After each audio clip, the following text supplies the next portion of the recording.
Ladies and gentlemen, please welcome Nick Dinsmore, aka Eugene. What's up, man? Hey, how are you? Hello, everybody. Thank you for having me here today, Mr. Ruthless. Yeah, man. Tell everybody where they can find you on social media platform. I'm on there, man. I'm on that Twitter. I like Twitter. Eugene Dinsmore, just you. After I got released, I had to get the E out, so it's just Eugene Dinsmore. I am on Instagram. I think it's Nick Dinsmore. I am trying to increase my activity on Instagram, but I do not have a lot of experience with Instagram. My favorite is my YouTube page, the Nick Dinsmore YouTube channel, where I've got all kinds of matches back from USWA and some WCW that I'm probably not supposed to have, and some ECW, the pay-per-views, and a couple things here and there, and some other commentaries and stuff that I've been working on. So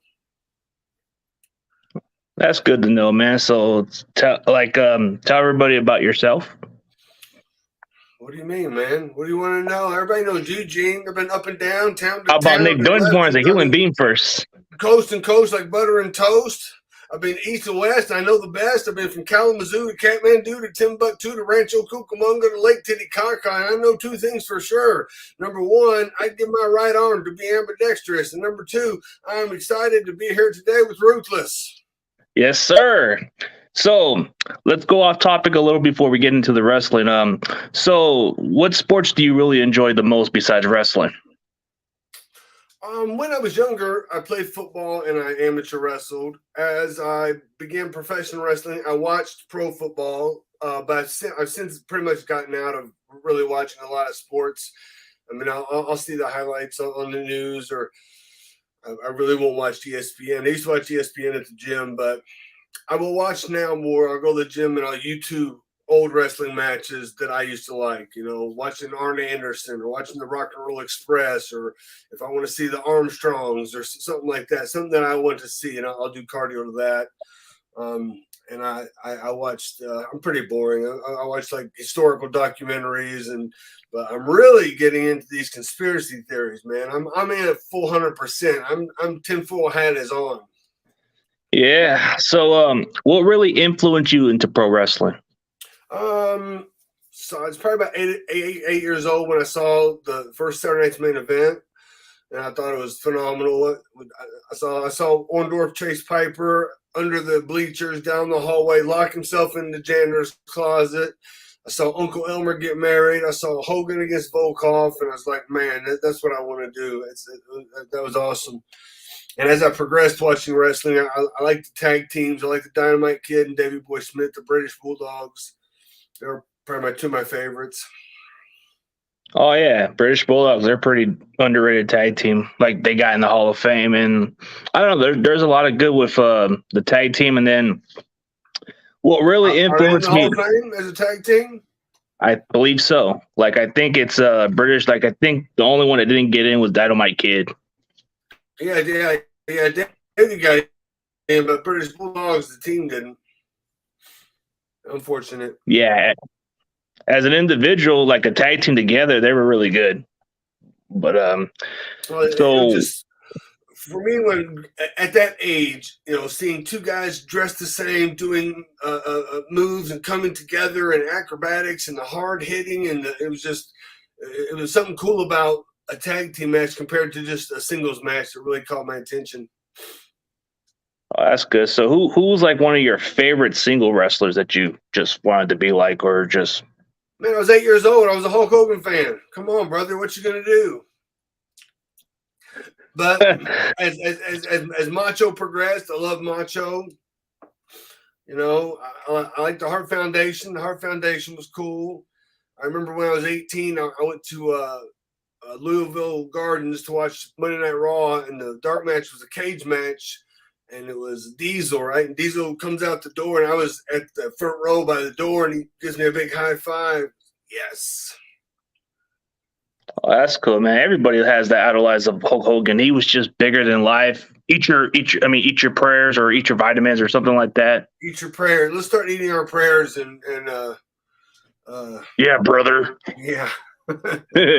But so what started you to break into business? Like, what wrestling business that you started off first? So when I went to high school with Nightmare Danny Davis's daughter, and he owned Ohio Valley Wrestling. So at the time, it was not affiliated with WWE, but after I graduated high school, I started wrestling, and I wrestled for about 3 years when Ohio Valley Wrestling contracted with WWE to train their future talent. Oh, okay. So Danny Davis he eventually started doing his territory with OVW eventually. So he just had like a little territory that wasn't WWE affiliate at the time, right?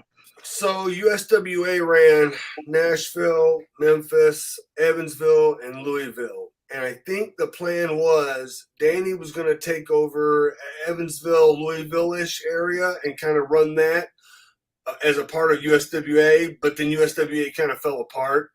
At the time, he had started a training school, and they were running modest shows once a week.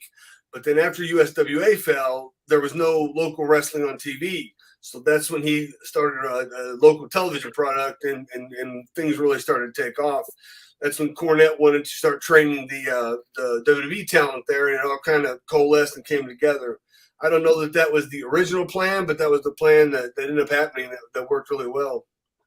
Oh, that's good, man. At least you got your opportunity. But what was it like to work with Jim Cornette? I like Jimmy a lot. Jimmy's awesome. But there were times where you would see him get excited and, I'm not going to say fly off the handle, but get very, very emotionally passionate about something for a good reason. It wasn't just anger or anything like that. It was, wanted something done a certain way, and it was not done precisely, but emotions ran high. Yeah, he was very passionate. He was like in the old school approach. I guess his way of wrestling was he didn't like that other type of wrestling. So when he did this territory wrestling, he went with the old school approach. And that's why he established the OVW and all the other stuff. Him and Danny Davis did first. I mean, I think Danny Davis originally did it.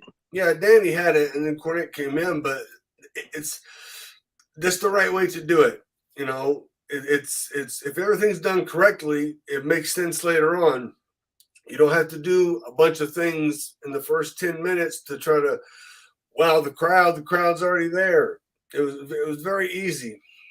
And I guess the reason I never got yelled at because I never screwed up because I did everything right. Yeah, on one of Jim Cornette's podcasts, he talked about how you were a good worker and they could have used you the right way, and he never had an issue with you. So it's been the positive phrase, and same could be said with Kenny Bolin. Good things about you. Yeah. I work with both of them. I like both of them. Cornette helped me a lot in my career. He taught me how to present myself like a top guy. Rip Rogers taught me how to perform in the ring in front of a crowd. Danny Davis was the one that I was in training with, and he was teaching me the moves and how to do the moves and when to do the moves. Huge aspect of this subjective art we call professional wrestling. Yeah, with the experience and all that stuff. But what was it like to work with Rick Rogers? I think, was he the one that trained you or what? I would say Danny Davis trained me, but Rip trained me as well. I met Rip when I was 19, and Rip was a 42-year-old bodybuilding man. He was just finishing up shots with WCW, working with us, and he came down and from one match to 3 matches a week, he would just not hurt me, but just put me through a physical match. And he never took advantage of me. He never hurt me, but the matches were sometimes physical and sometimes they were not. So before the match, sometimes he would go out and I wouldn't say anything to him. I would wait for him to say something to me. He goes, "Do you want to have a real match or a phony match?" "Whatever you want, sir." And he was the one that taught me how to be a performer in front of the crowd. Because then once I got out there and I realized he wasn't going to hurt me and he wasn't out to hurt me, and watch him work the crowd, then the light bulb came and I was like, "Oh, okay, I see what we're doing here." And he was he was very good. And for me at that time, it's a perfect opponent, perfect leader in the ring. Yeah, you catched on. You were quick on learning the ropes and all that stuff. But here's something a little off topic. I know we were about to discuss this, but I guess this is a very good question.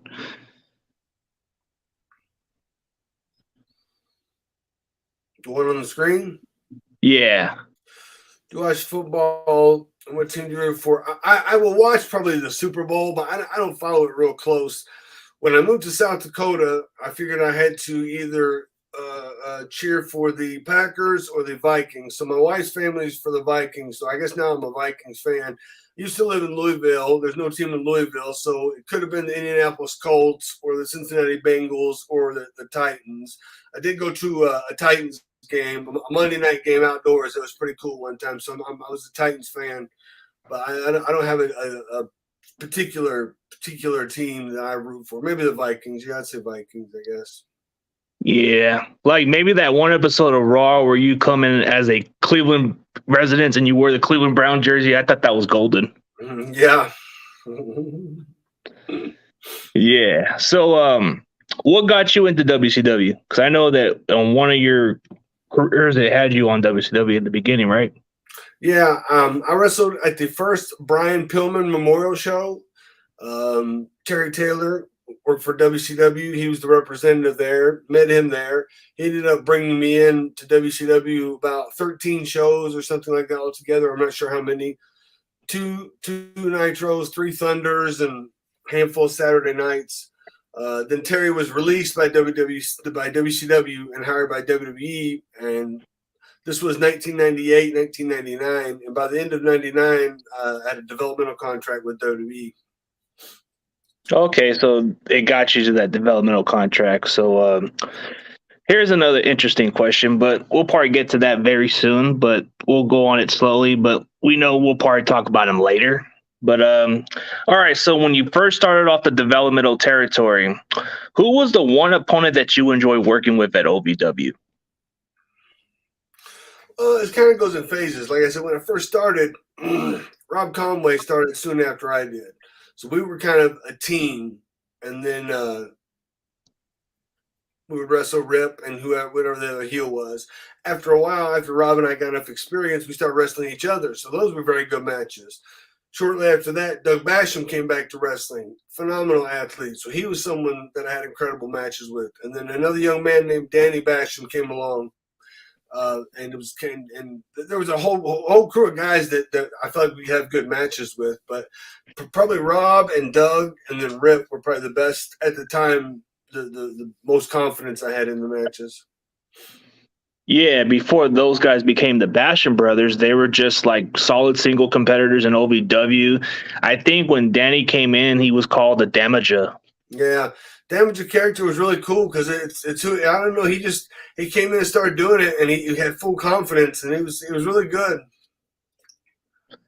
Yeah, and then Doug Basham just had that heelish, cockiest character. If they would have used him a little earlier in his career instead of having him cut his hair, I think one of the things that Jim Cornette said about him was he really liked this kid's talent because he was the nephew of Danny Davis and could have been something special, but they didn't use him the proper way. Well, Jimmy has this slant on everybody because if you're writing the book, you're going to write it the way you want to write it, and you're going to write the characters that you want in it. And he would have written us in those spots. The fact of the matter is, he didn't have the pencil at the time. Somebody else did.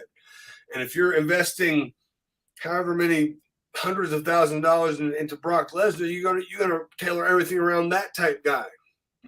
All of us were good, solid workers, but sometimes it just doesn't get entertaining. It sure doesn't. Sometimes if it's well written for, it can be, but. Oh, here's an interesting question. Nick Dinsmore, big fan. How's your wrestling promotion going? Want to give it a plug right now? I know you do like a different promotion, right? Well, I started Midwest All Pro Wrestling in 2015. I recently sold it in December, but I sold it to 2 of the students, and they're still running shows. They run monthly shows. They got a school here in South Dakota. I just needed a little mental break from stuff like that, so I just went back out wrestling on the weekends as Eugene, as well as I'm trying my hand. I'm not going to say I'm a stand-up comic, but it's a sit-down comedy show because I'm not that good. But it's a storytelling and sit-down comedy show, Eugene storytelling and sit-down comedy. So that's what I've been doing a lot of. I go into a smaller stand-up comedian-type venues. Wrestling fans will be filled in there, and I'll just tell the depending on the room, I'll tell the jokes that are rated for what age group is in the room. Yeah. Well, from looking at your days at OVW, you held the most record for most world championship there. But who's counting? 10. You're a 10-time world champion, and you're an 11-time OVW tag team champion. Who's counting? Who's counting? I guess. Hey, that's a good mindset. But what was it like to work with Kenny Bolin?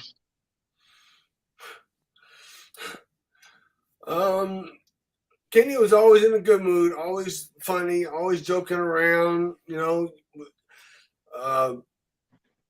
For a while, Kenny had a friend that worked at the Hostess company that makes Hostess cakes and stuff like that. And if those things are a day past the expiration date, they can't sell them.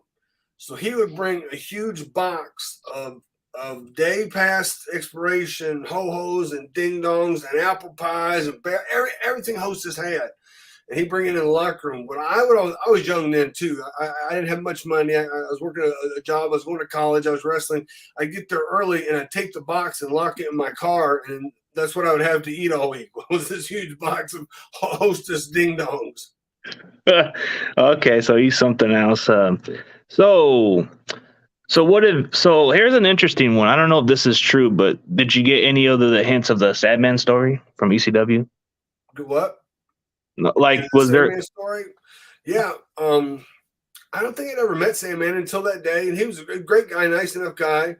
The arena erected. The arena reacted perfectly to what Eugene was doing. We had him right there, and then it wasn't so bad when he had one kendo stick, but when the fans gave him two, and then he could just repetitively bass drum the back of my head, that's when it got to be raining a little bit. But it was an insane crowd. That was like the only crowd I ever felt like wanted to see a riot. That crowd that night wanted to riot. In my opinion, when RVD won, the people were happy, but the people were not as happy as they would have been if they could have rioted.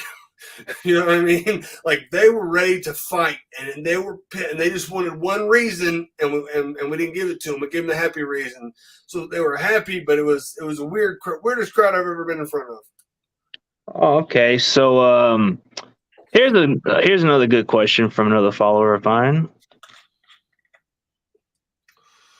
Well, see, my lawyer told me that I can neither confirm nor deny that I'm in contract negotiations.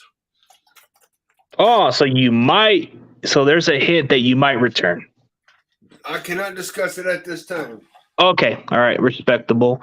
So what was it? Okay. So once you got pushed to the main roster, what was the idea of you going from Eugene?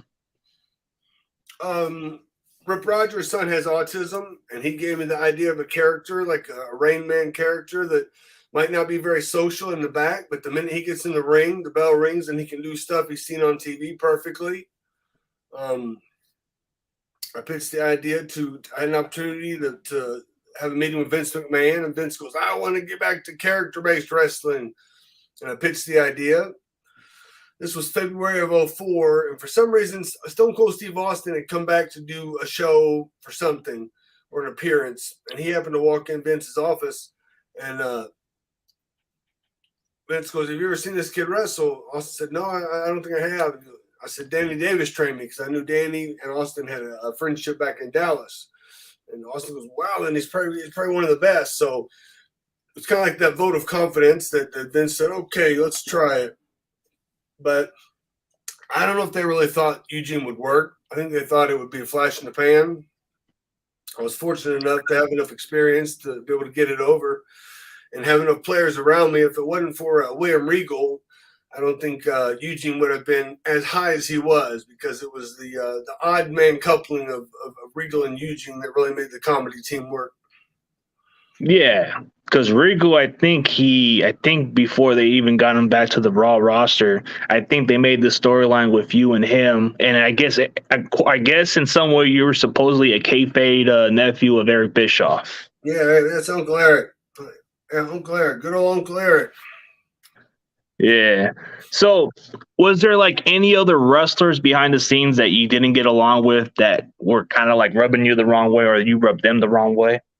No, because you got to think about it. By that time, most of the guys that were on the roster had spent time in Louisville and OVW. So I knew all of them. I helped train all of them when they were in OVW.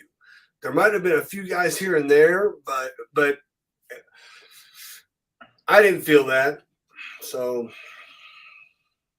So, was there any like stories of you like in your wrestling matches gone wrong? other than like injuries, no, like if you're talking about like a fight or something, no, never. I blew out my knee at New Year's Revolution in Puerto Rico. I've hurt the other knee in OVW. I mean, I've gotten injured. Stuff's gone wrong, but never any physicalities in that manner. Okay. So, what was it like to work with Triple H? Triple H was easy. Triple H reminded me like working with Rip Rogers because it was just when you're in the main event and all the storylines are written for you, it's easy to have the people. And when it's easy to have the people, it's easy to know how to work in front of the people. But he was professional. He was good. The matches were awesome. You know, I kept my mouth shut, my ears open, and followed him. He was the leader. Yeah, like I seen a lot of you guys' segments, and I thought they were like one of the funniest segments when you and Triple H and Evolution, and then you had you and Regal and everybody else. I thought those were like the funniest ones. The real credit for that, all that goes to the writer Brian Gerwig. He wrote a lot of the Rock stuff, and he was the one to be able to see see that story and write that story. And you're right, it was perfect because it put heat on Triple H in a way that he'd never gotten heat before. It showed him in another heelish light. It kind of humanized William Regal, which we'd never seen before. And then it put Bischoff in the middle from being hated to, well, that's his nephew Eugene. And it was a compelling story. It was well written. Yeah, like Triple H has had heat before, but not like in a heat where he kind of like bullied the disabled character, and that's what makes the heat so interesting for Triple H is he becomes the bully, the guy that takes advantage of a disabled character, and everybody's hating Triple H, and Evolution's trying to like take full control, but then working with William Regal, it had to be an honor to work with him, right? Oh, absolutely. We became good friends. We were riding together at the time. It was me and him and Tajiri riding everywhere. Imagine that carload. Yeah, I've heard stories that Regal and Tajiri don't get along. I don't know if that's any facts. Oh, please, no. No, it was like Barnum and Bailey Circus on wheels when we were together because Regal talks so softly and with the British accent, sometimes people can't understand him, like if we're at a restaurant. Tajiri can speak English, but his enunciation of English sometimes isn't that proper, so people cannot understand him. So it's left to Eugene to decipher what the Englishmen and the Japanese guys want for dinner. Yeah, most of these Japanese wrestlers have a hard time pronouncing the English and the way they talk, but they come from all over Japan or other countries just to compete in pro wrestling. But they I don't got know this. if I necessarily believe that. That might be true. In my experience, Funaki can speak perfect English. Enunciation, very little accent, a little bit, but very little accent. Tajiri was smart enough, funny enough to be able to turn it both ways. He sometimes was overly accented and his English wasn't perfect, but he could speak English and he could hear English. He could understand English. It was Regal, Tajiri, and I would ride. Tajiri and I would get up in the morning and go to the gym. So we went to the gym. After the gym, he goes, let's go McDonald's. I said, okay. So we went to McDonald's. Next day, go to the gym. Let's go McDonald's. I said, man, I can't eat McDonald's twice in a row. Can we at least go to like Burger King? He goes, I can't say Ooper. I say Big Mac. I can't say Ooper. Okay. So the draft that happened, Regal went to SmackDown and Cena came to Raw. So now it was Cena and Tajiri and myself riding together, and we went to an Applebee's. The electricity went out. They said, we can wait for the electricity to come back on, but we can't serve any food, but we can make drinks. So we sat there for 2 hours just drinking in the dark with candles lit, fans all around. To Jerry finally goes, fuck, I'm so hungry, I can eat a Whopper. Ooper, sorry, Ooper. That guy was, I guess he was funny in some ways, but man. The weird thing is for someone to not have the same first language as you and to be able to share a genuine laugh or joke or something, I think is very special.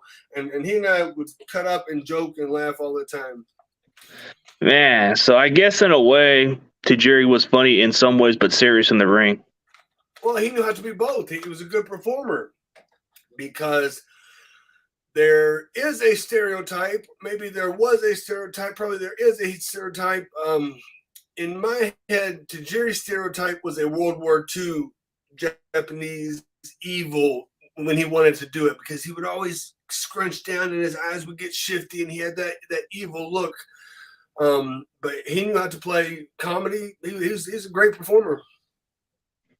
Yeah, like his style, like the way he kicks is orthodox. I mean, he was very underrated in the ring, and you're talking about his wrestling. His wrestling is flawless. He can do so much stuff wrestling, but what do you do in between? How do you get yourself over? He was probably at one time the one of the most popular Asian sports characters in the world because WWE went everywhere.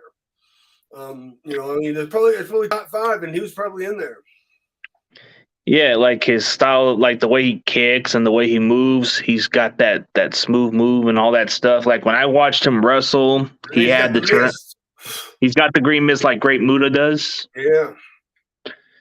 I mean, there's a lot of good wrestlers who come from Japan, but they got that style, that different type of style that stands out. Like when they do that kick or certain moves, it's like WWE's never seen much of it, but then they start seeing more of these guys do this type of style, the high flying style, the strong kick styles or whatever they do. I do strictly softcore style.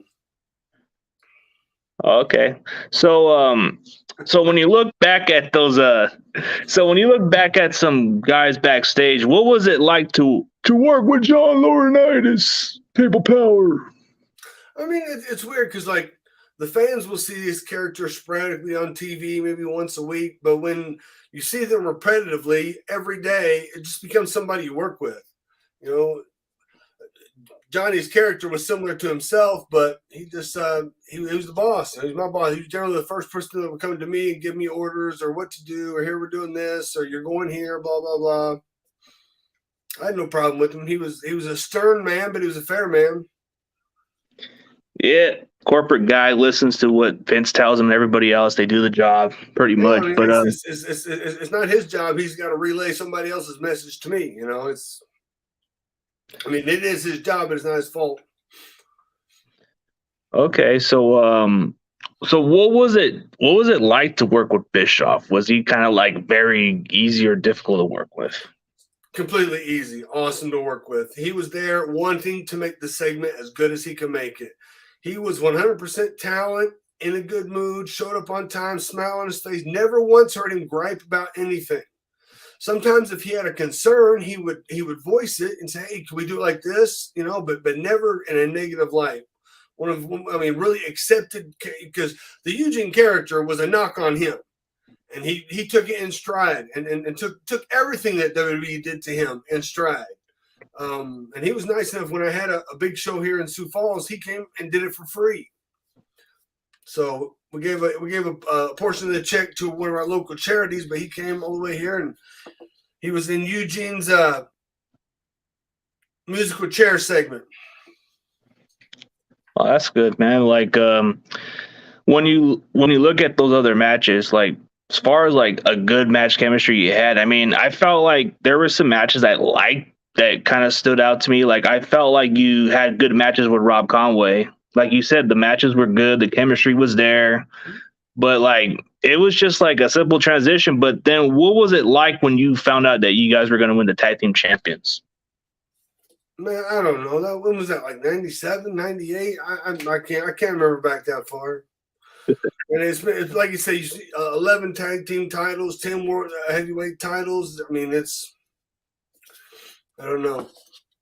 And Ah, man, once I you get get it. into WWE, things start going so fast because you might only wrestle 4 days a week, but one of those days is going to be a travel day. So that's 5 days a week. Then you got one day to kind of recover, one day to do whatever you have to do around the house, your laundry, your bills, your cutting the grass and stuff like that. And then you're back on the road, and it just gets to be so fast paced. It's not until 20 years later that I can look back and go, oh yeah, I did do that. That did happen. I remember that. So sometimes the emotions of exactly what happened right there might take a second to recall.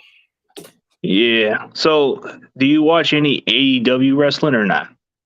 I've seen bits and pieces. I don't schedule in every week and watch it, but it's hard not to know what's going on just because I'm on Twitter. I see all the headlines and everybody's pictures, and I know who the characters are. And if something good happens, I see it. If something bad happens, I generally see it, but I don't follow it precisely. Oh, okay. So I guess there's a fan that's met you at New York City before.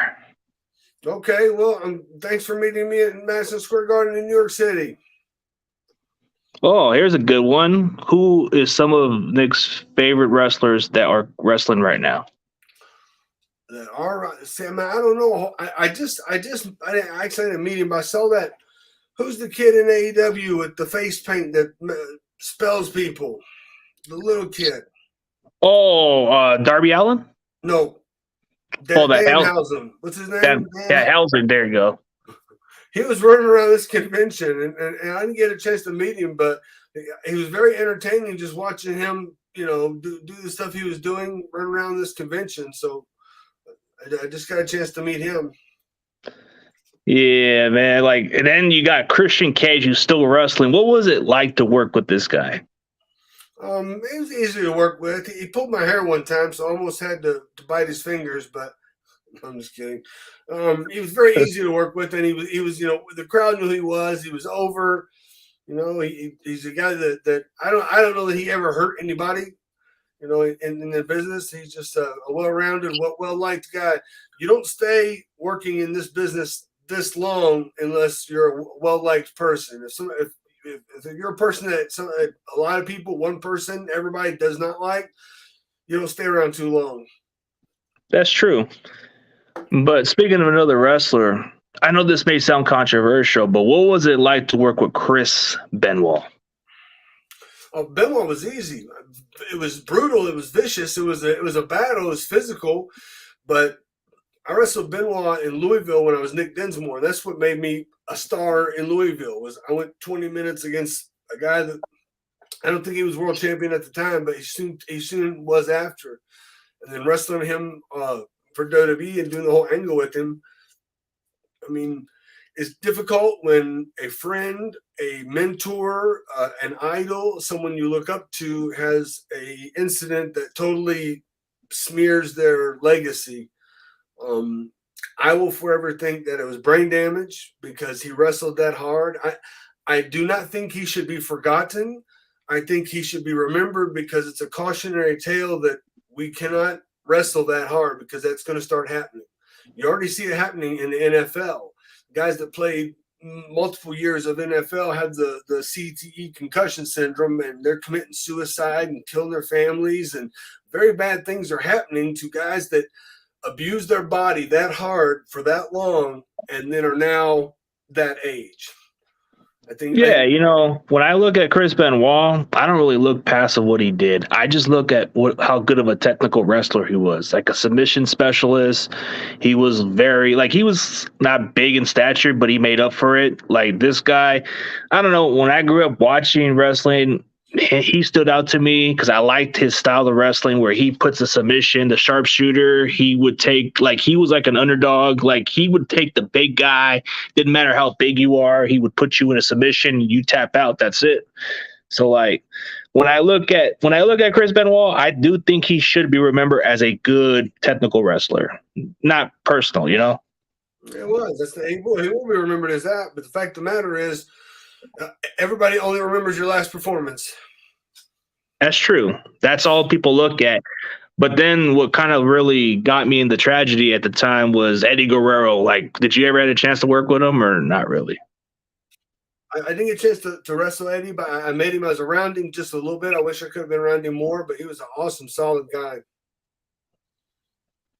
Yeah, Guerrero was some entertaining. Like he was something to watch. Very entertaining in a lot of ways. But like when you watched Guerrero, it was like he had that addiction to overcome, but he was the underdog that everybody wanted to root for. Even at times where he cheated in matches, I thought he was very innovative. Like when he came up with the idea of just throwing the chair and go down to the ground, and then the ref disqualifies them. That was pure genius. Well, he's been around wrestling his entire life. He's seen it all. He's that. Those are the things. Those experiences are what make you good. Yeah, like it does.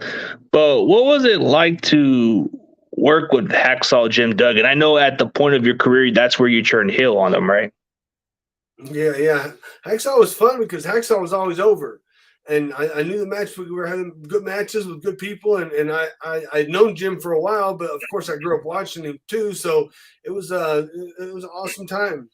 I wish we could have got a run with the titles, or a run to Mania, or T-shirts, or some action figures.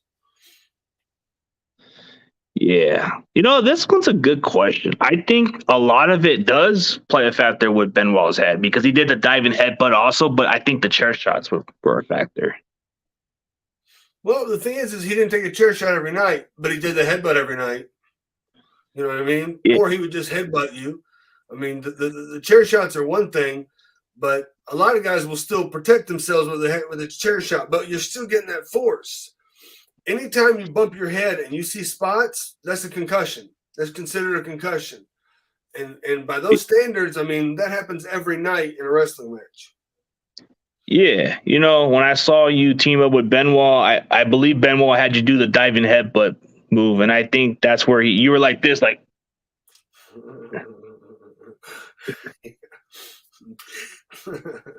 Yeah, no, but I felt like the storyline with you and Benoit was intriguing because I think when you look back at Benoit, I think he had that special place for that character because of his son. I believe his son Daniel, I think, had autism. He didn't have autism. There was another suspected something he might have had. I'm not exactly sure, but he was a little guy. I'd met him.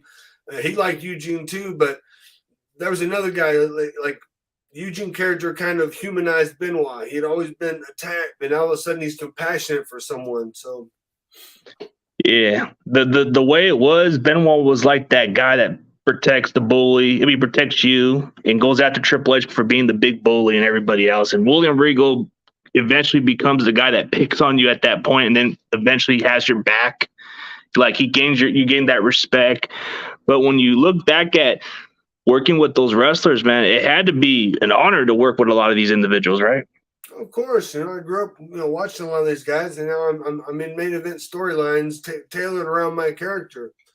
So, what can you say? So, what was it like to work with Jonathan Coachman? I felt like the guy was pure comedy, but he was a little bit on his mouth. The coach? Are you talking about the coach?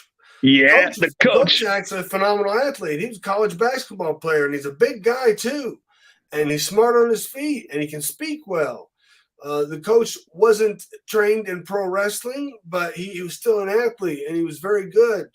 To take Eugene and one of his first major angles is against a guy that doesn't know how to wrestle, and then have some good matches with him.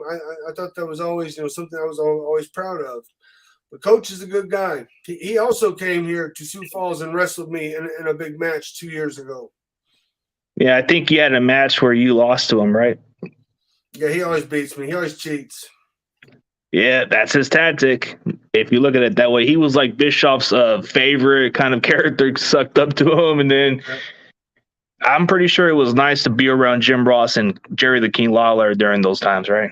Well, see, I like JR. JR was my first boss before Johnny took that position. So I knew JR like JR. But the King, I grew up watching the King in Louisville in USWA. I mean, I'm still a fan of the King. I always like to sit and talk to the King. We'd always talk about, Memphis wrestling, Handsome Jimmy Valiant, Superstar Bill Dundee, and enjoy my time with the King. Yeah, he must have been a very living legend in Memphis, and that's what makes him so legendary. He's still wrestling at 73 years old, which is I know. amazing. I hope I am. Yeah, and then Ric Flair, there's been talks that Ric Flair might still come back at age 73 to wrestle. Well, Flair against Lawler would be the match. Classic, pretty much. So, what was the one wrestler you didn't get a chance to wrestle, but that you would want to be involved with? I Oh, wanted wait, to wait. wrestle against Regal. I would have liked to wrestle Fit Finlay also. Oh yeah, Fit Finlay he was a good wrestler from Ireland. Like this guy was like a strong style wrestle, punch you in the mouth type of style. He's probably one of the best heels I think I've ever seen. He was very good. Yeah, he was very underrated. I think he won the U.S. title when he was in WCW also, and then won it in, or was it a television title? And then he won it in WWE with the U.S. title. Yep. Oh, here's a good one. I'm pretty sure you're liking this storyline. I liked the storyline, but the problem was, and this happens from time to time, if you get like barber shears, it'll like McMahon's hair sheared right off. But if they get those just like beard trimmers and you try to do it, Bischoff's hair was way too thick for that. And it didn't come off and it got stuck. So we had to go do it in the back. We didn't get to do it live. That was the only thing. I wish they would have gotten a better pair of shears for us to do it. Yeah, I guess those are because when the hair's thick, it's hard to like cut it all. Like if And, you had to and, use and something. Bischoff has thick hair, man. He's got full head of thick hair. Yeah. So you would have loved to work with Finley. What about working with Guerrero if you had the opportunity Oh, back then? absolutely. But without a doubt, hands down. It would have been fun because he probably would have at least maybe put you over or at least give you a good match. I don't worry about going over here. I would have learned something. Yeah. So speaking of it, because I recently just interviewed him like the other day, Rico Costantino. What was it like to work with this guy? Rico's awesome. Rico came to OVW. He had a little bit of pro wrestling experience, and I say that loosely because I really don't know what he'd done, but he walked onto the American Gladiators and won the American Gladiators. He was a police officer. He was a paramedic. He'd been a bodyguard for the band Kiss. He'd been a bodyguard for Faith Healer Benny Hinn's. I mean, this was like a legit like Texas Walker badass dude. And he was 42 years old, wanting to try wrestling. And he was a phenomenal athlete, and he was built well. He had a good attitude. He showed up on time. He worked hard. He kept his mouth shut and his ears open, and he was just an easy guy to work with. And he caught on well because he was also an entertainer. He knew how to psych up the crowd. And I think he was Batman on a resort Batman themed show, something. I think so. He would swing on the rope and stuff like that. So, really cool guy, super cool guy. Yeah, very nice, humble guy. Like when I got to interview him, he was looking more forward than I was, and he was just getting ahead of the game. And this guy is very respectful. Like I think as far as him, man, he does bring you entertainment value. And I think when he first came into the business, he came competing with American Gladiator and then did do police work and military stuff at the time. Yeah, I think he has a story that should be written, or more people should know of his story. Because I mean, he glosses over it sometimes. Oh yeah, I was sitting on a jet ski with an M16 over this day, protecting this guy. Like he's after 9/11, he was almost given marshalship, become a marshal, a flying marshal, to where he would fly all day long.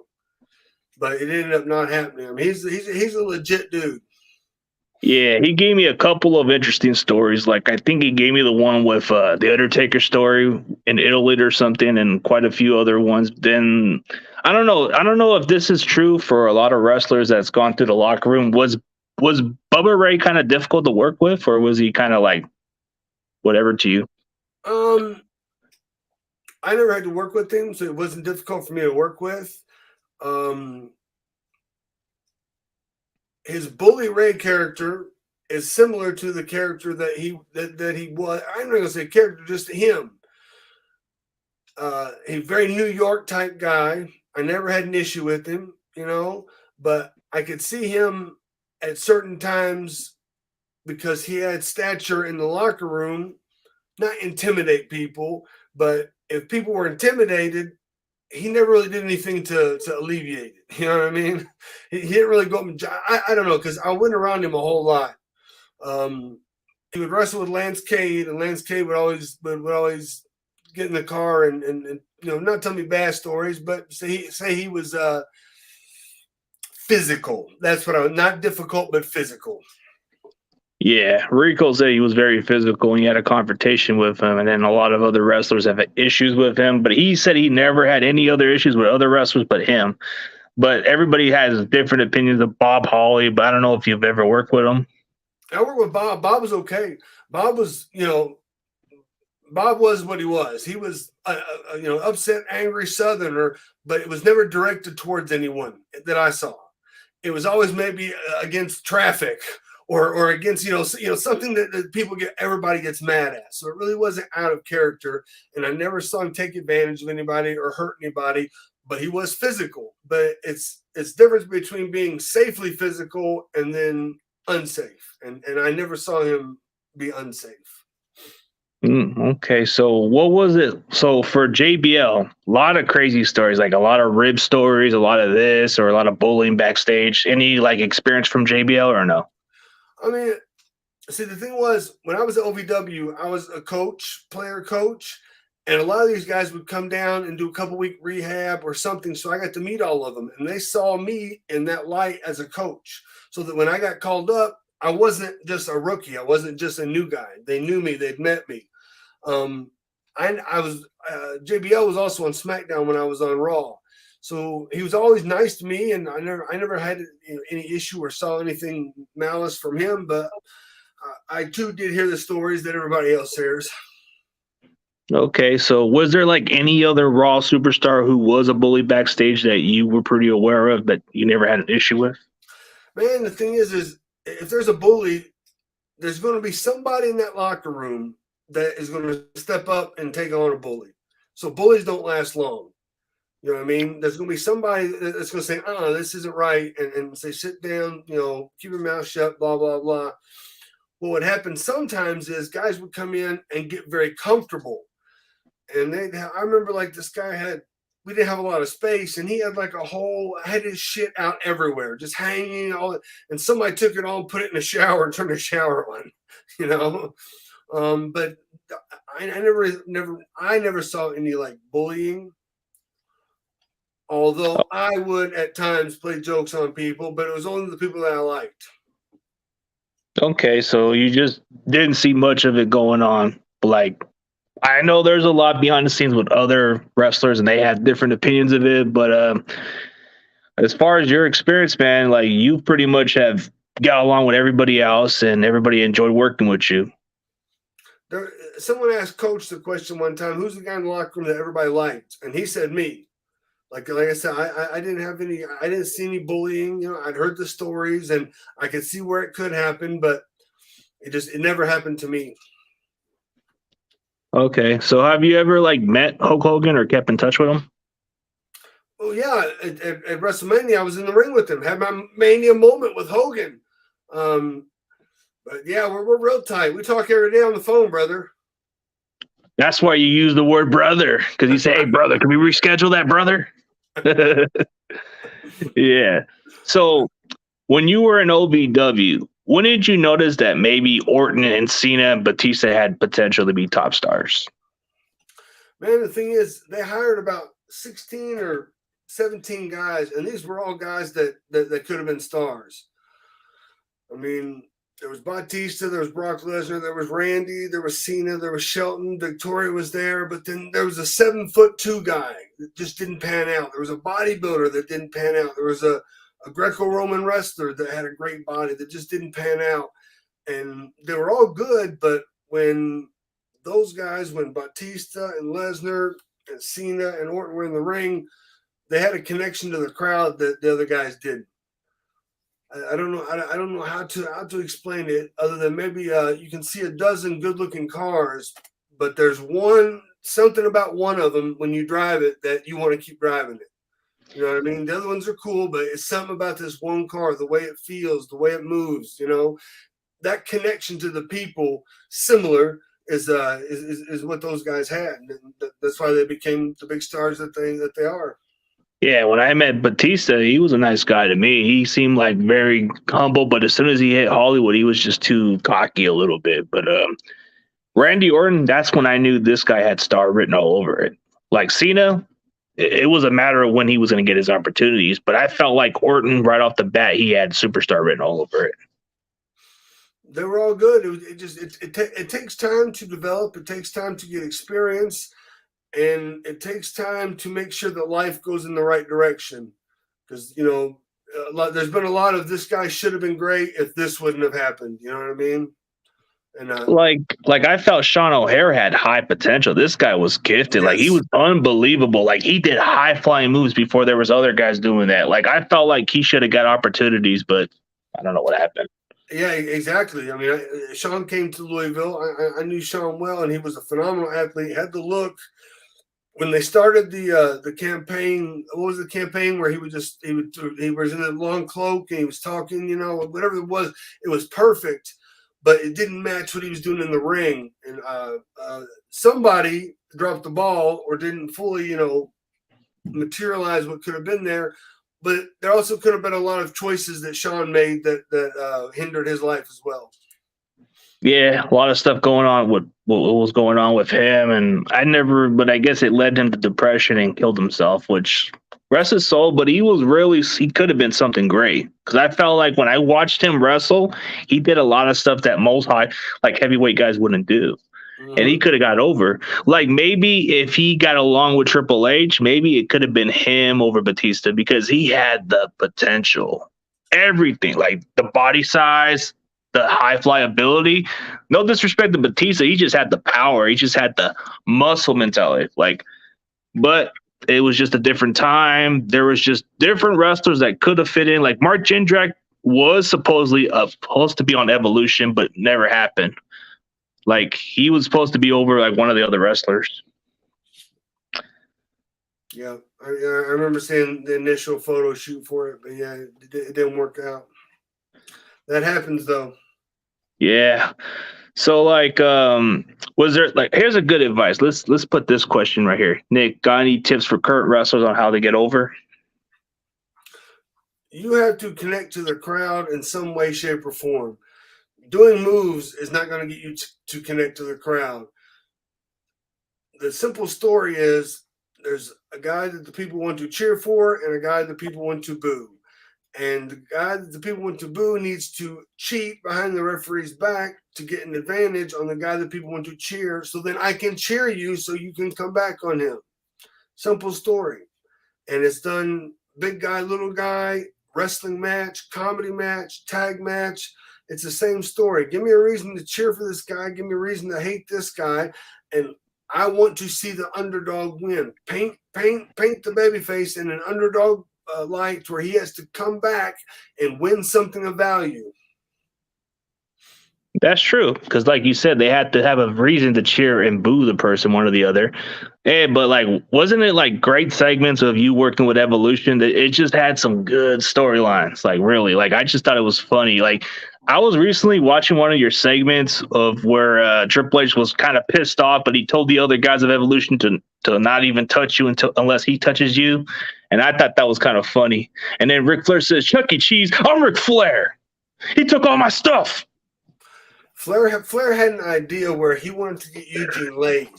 He wanted to do the thing where the camera comes on and we're in the bed and there's the girls in there. And then I wanted to do the spot that was on Wayne's World 2 where all of a sudden Eugene's got the robe on and the girls and puts the pipe in his mouth, but it's the bubble pipe that puts out the bubbles. But it didn't make it to the drawing board. Was it fun to be around Ric Flair? Was he a party guy or no? Yeah, after the show he was, yeah, absolutely. But I mean, he was the same guy at 6 o'clock in the morning getting on the bus as he was at 5 o'clock in the morning leaving the bar. I mean, I think maybe one time I've seen him when I thought he was drunk. But every other time he's in a good mood. He's the Ric Flair you see on TV, and he just has this magnetism. And we were at WrestleMania 30, and my wife ran to the bathroom, and she was gone forever. And she comes back, like, where have you been? She goes, well, Ric Flair grabbed a bunch of us and made us go do shots at the bar. I said, well, when Flair says go do shots at the bar, you got to go do shots at the bar. So Yeah, they had to be some good stories because a lot of his drinking stories, a lot of the stuff, because he was always living the high life during his wrestling days. Like even in his early years, that's how he was. Party all the time, had fun. yeah, absolutely. I mean, when WWE travels around the world, we're on tour bus, so we're all together. So, and that's when things can get, fun or get out of hand. And I was not on the plane ride from hell, but I was on other plane rides that were like nightclubs in the air. I mean, a good time. Yeah. So what was it like to work with Lesnar? I just wrestled Brock a couple times in Louisville. Probably one of the biggest, quickest, strongest athletes I've ever been in the ring with. He threw me in the air one time, and most of the time you know when you're going to land, but I had no idea where I was in the air until I finally crashed down. Oh, that's interesting. Oh, here's one more question before we end on a high note. Is this true? They call him the Nature Boy because he's so well endowed. Endowed? No, I don't know. I mean that's the rumor, right? I don't know. Okay, I guess you got one interesting question. Were you friends with Ultimate Warrior? I met him once. I don't think I was around him when he got his Hall of Fame speech or the Raw. I wasn't in the same area that he was in, and then he passed away. So I met him one time. I wish I would have gotten a picture, but didn't happen. It had to be fun to go with The Rock, right? To have a little segment with The Rock, it had to be one of the best moments, right? So we were on the West Coast, and we had to get to TV early because to go live, when they went live at 9 o'clock, we had to go live at 6 o'clock. So we'd have to get to the building at 10 or 11 a.m. Sylvain Grenier, who was friends with Pat Patterson, Pat was in the writing team. Sylvain comes running to me with the Stooge report. They got a big segment for you tonight. They're going to have somebody come out and save you. They're going to coach is going to yell at you, and then they're going to have it's either going to be Rhino or The Rock. And I'm sitting there going, well, Rhino's great, but Rhino's no Rock. We were in San Diego, and I'm like, there's no way The Rock's coming. He hadn't been on TV in 2.5 years. He's doing movies in L.A. He's going to be able to take the day off and come down here. It's not going to happen. Lo and behold, about 3 o'clock, he shows up, and we kept going over the one promo we had. But I was on like 6 or 7 other promos on the show. So I'm running around doing all my stuff, and I come back, and we're working on our promo. I had one line, and I missed it every time in practice. I missed it every time.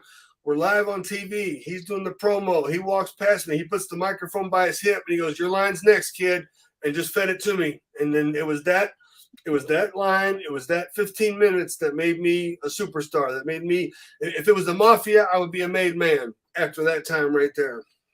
Yeah, for sure. Oh, one last question, then we're done. All right, here's one. WWE does put a Hall of Fame over people who were solid workers or funny characters. Eugene someday might or might not be accredited or ready for the Hall of Fame, but somebody who is Doink the Clown. Doink the Clown has been a 25-year character that's always recognizable, that's always over, that's always brought smiles to faces. Doink the Clown should be in the WWE Hall of Fame. I think there's only 6 or 7 guys that played Doink the Clown. I think I was number 5 or number 6, and I think all of them should get Hall of Fame rings. So if I had a choice, and everybody should write in and say Doink the Clown for WWE Hall of Fame. But the best part about having your own action figure is you get to play with yourself in public. Yeah, that's cool. But didn't you? So you had a match with Benoit as Doink the Clown, right? I did pay-per-view. I did the JBL's Barroom Brawl. I think we were in Denver.